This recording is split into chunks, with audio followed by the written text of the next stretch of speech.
that we were expecting. Our daughter was 3, almost 4 at the time, and we thought it was the perfect time to add a second baby. Early on, unlike during my first pregnancy, I experienced mild cramping and spotting. Then I started experiencing major blood loss and pain worse than childbirth. My husband was at work at the time, so I drove myself to the emergency room. I was having a miscarriage, but because of the state's abortion ban, the healthcare team was afraid to tell me what was happening. They sent me home saying they would pray for me. The next day, the bleeding and pain got worse. After being turned away the previous day, I met my mom and husband at a different hospital in Baton Rouge, Louisiana. I was losing so much blood at this point, the security guard actually put me in a wheelchair. The standard treatment for a miscarriage, what I was experiencing, is exactly the same treatment as abortion care. Yet in the second hospital, the staff told me that we're not doing that right now and told me to go home and wait. Ultimately, it took weeks for me to pass my emergency pregnancy at home. I was terrified. This experience has made me see firsthand how Black women die without proper maternal care. But what's happened to me and so many others is not inevitable, and we can stop it when we vote.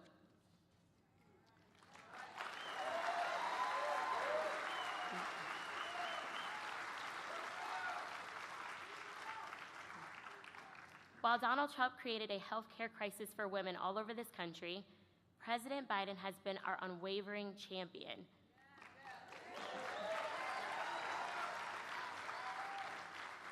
He is fighting every day to get our freedom back, to get health care we need. It's on all of us to step up right now in this moment in that fight for our freedoms. Our lives depend on it. With that, it is my honor to introduce our amazing president, President Joe Biden.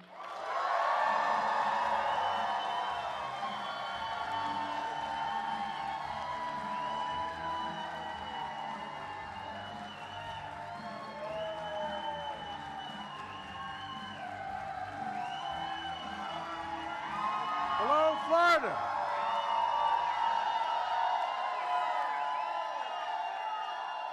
Hello, hello, hello, hello, hello.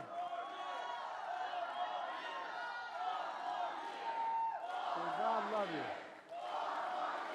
Well, thank you. Thank you, thank you, thank you. Caitlin, thank you for that introduction. And more importantly,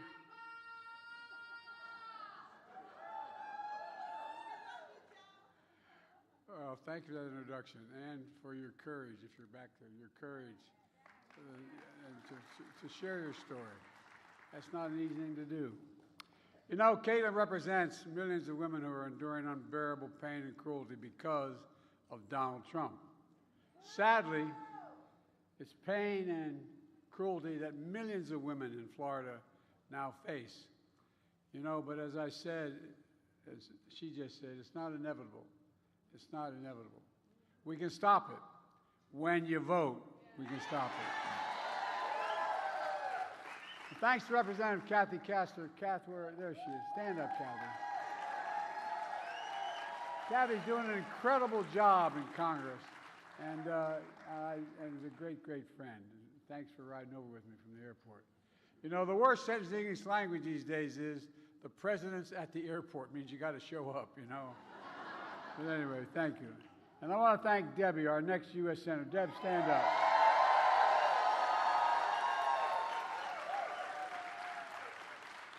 As one senior senator years ago when I was a freshman running for re-election in the United States Senate said to me, he said, I'll campaign for you or against you, whoever helped the most.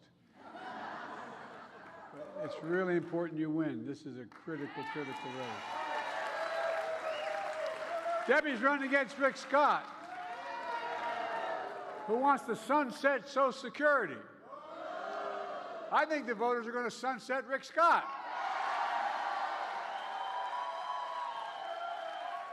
It's important, man. And thanks to all of you here today. It's good to be at a community college. Matter of fact, my wife's been campaigning all over the country with me between classes. My wife still is a full-time professor at Northern Virginia Community College. If you lost your phone, get that man his phone. He's going to be in trouble, or that woman her phone. She's teaching this very day, Jill is. Community college, as she often says, is one of the best kept secrets in America. You know, I really mean it. You know, if I have my way in the next 4 years, I'm going to make community college free. And it'll grow the economy. It won't cost the taxpayers. Look, next week, one of the nation's most extreme anti-abortion laws will take effect here in Florida. It's criminalizing reproductive health care before women even know whether they're pregnant. I mean, this is bizarre. You can put a doctor in prison if he takes care of a patient, as you just heard some version of from Louisiana. You know, this extreme Florida law is going to impact 4 million women in the state of Florida. Florida is one of the 21 states in America where you can't get access you need for care. This adds up to 1 in 3 women throughout the United States of America have this limitation. For 50 years, the court ruled that there was a fundamental constitutional right to privacy. But 2 years ago, that was taken away. Let's be real clear. There's one person responsible for this nightmare, and he's acknowledged and he brags about it, Donald Trump. In fact, Trump's bragged about it overturning Roe v. Wade, which meant there's no federal right. No decision can be made. All those decisions made at the state level. A lot of people don't even know that. They don't focus on it. Every state can make a decision. Well, you know, now Trump says the law is, quote, working the way it's supposed to. Trump goes on to say individual state laws are working, his words, brilliantly.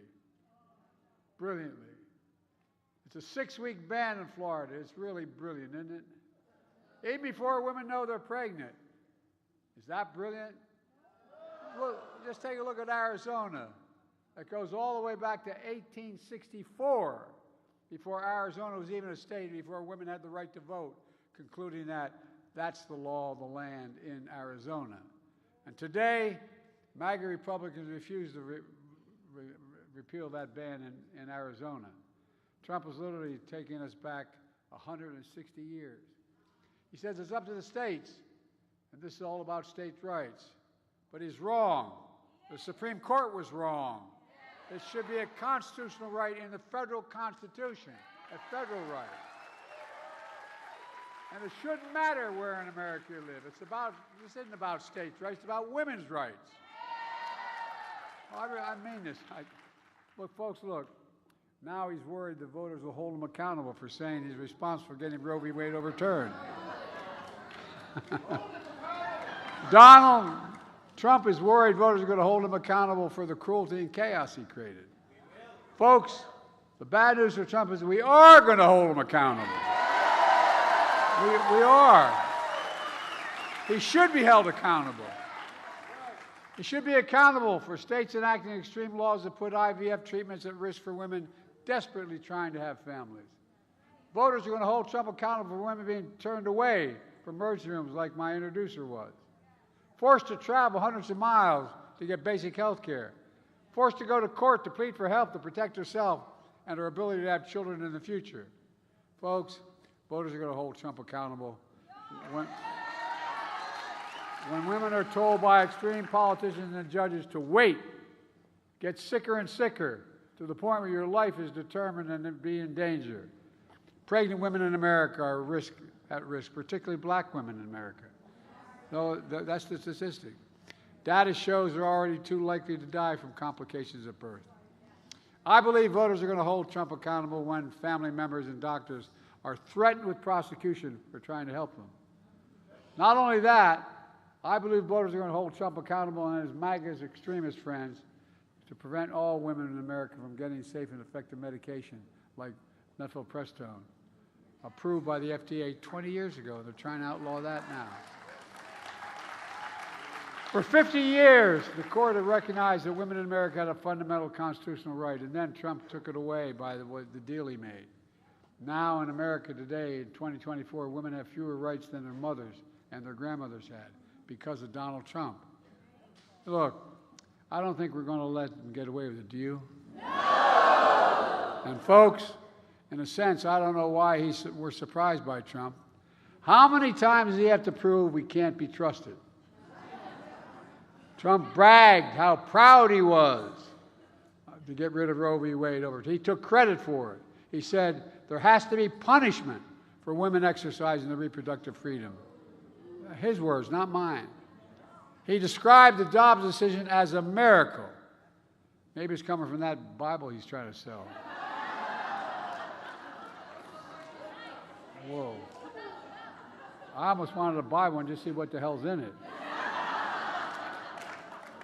Folks, it was no miracle. It was a political deal to get rid of Roe v. Wade. A deal. Political deal he made with the evangelical base of the Republican Party to look past his moral, if they look past his moral and character flaws in exchange for his commitment to appoint justice to the Supreme Court who would overturn Roe. Don't think he's making a deal right now with MAGA extremists to ban nationwide abortion in every single state, because he's making it. In fact, the MAGA majority in the House of Representatives has introduced three separate bans to ban choice nationwide in every single state, based on the state, each state. These bills have overwhelming support Republicans in Congress. But know this, as long as I have the power of the presidency, it's never going to happen.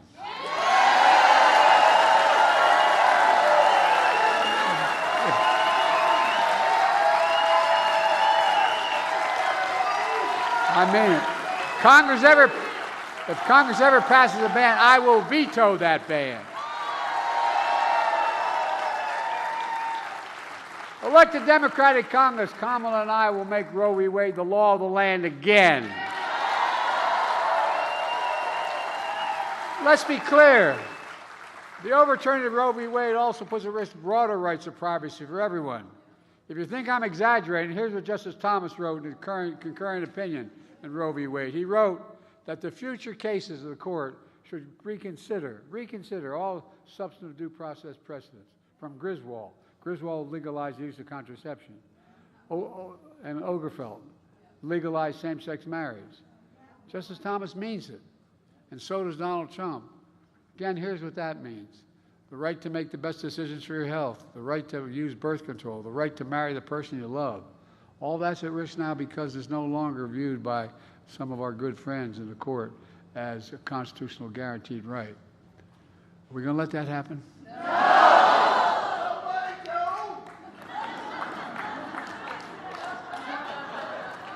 I like it, man. Will you come with me?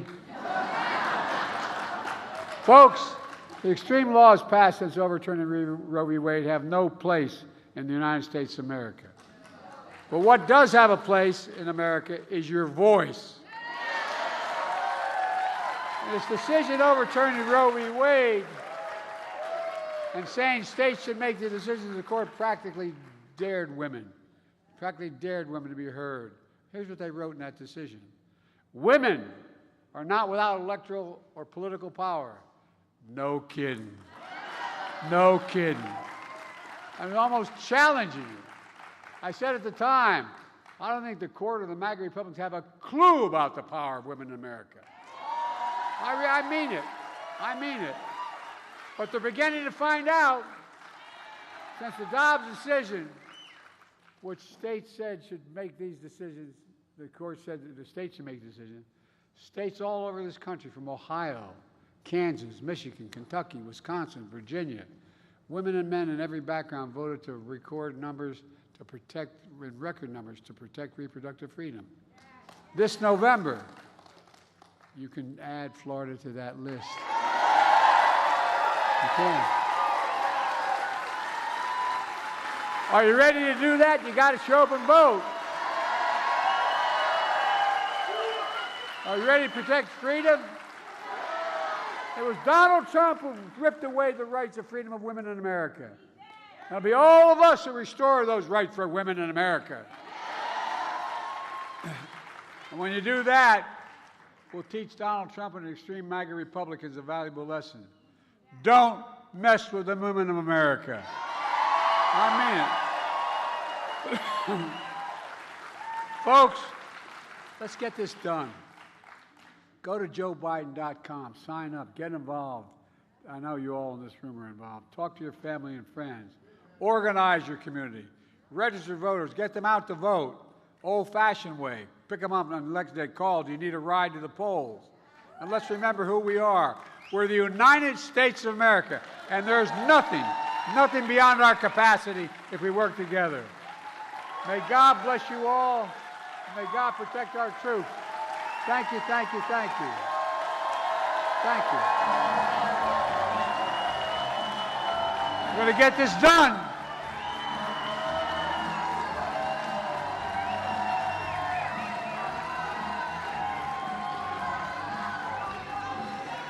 Love you. Let's get it done.